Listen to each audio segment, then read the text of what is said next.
కామారెడ్డి జిల్లా బీర్కూర్ మండల కేంద్రంలో మార్కెట్ కమిటీ ఆవరణంలో జరిగిన మార్కెట్ కమిటీ చైర్మన్ దుర్గం శ్యామల ప్రమాణ స్వీకారంలో జిల్లా అధికారిని రమ్య, చైర్మన్ దుర్గం శ్యామల, వైస్ చైర్మన్ యమరాములతో ప్రమాణ స్వీకారం చేయించారు.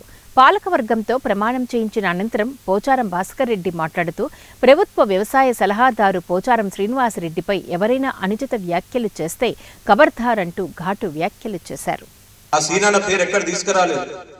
ఈ రోజు నీ మల్లాపూర్లో గాని బైరాపూర్లో గాని నువ్వు చెప్పుకొని తిరుగుతున్నావు కదా, ఈ డబుల్ బెడ్రూమ్ నేను తీసుకొచ్చినా, సీసీ రోడ్ నేనే కట్టించినా, డబుల్ బెడ్రూమ్ నేనే కట్టించినా అని.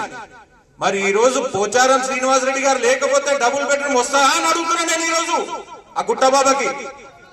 ఆయన లేని యొక్క అభివృద్ధి చేయగలుగుతావా? ఆయన డబ్బులు తీసుకురాలేకపోతే నువ్వు చేయగలుగుతావా? నువ్వు రోడ్ వర్క్ చేయగలుగుతావా? నువ్వు డబుల్ బెడ్రూమ్ కట్టగలుగుతావా? ఒక్క పనిన చేయగలుగుతావా అని అడుగుతున్నా ఈ రోజు. ఆయన లేకుంటే నీ జీవితం లేదు.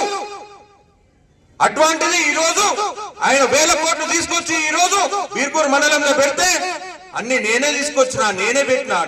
నువ్వేడికని తీసుకొస్తావు? నీ మాట ఎవరు వింటారు? ఏ అధికారి వింటాడు నీ మాట? ఆయన ఆయన ఆయన తీసుకొచ్చే ప్రతి పైసా ఈ రోజు ఆ రోజు కేసీఆర్ గారి నాయకత్వం తీసుకొచ్చి ఈ రోజు బీర్కూర్ మండలంలో పెట్టడం జరిగింది.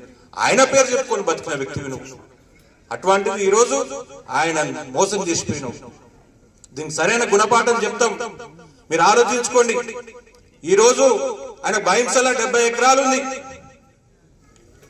70 ఎకరాలు యాడికని కొన్నాడు? మాకు లేదు. మా పోచారంలా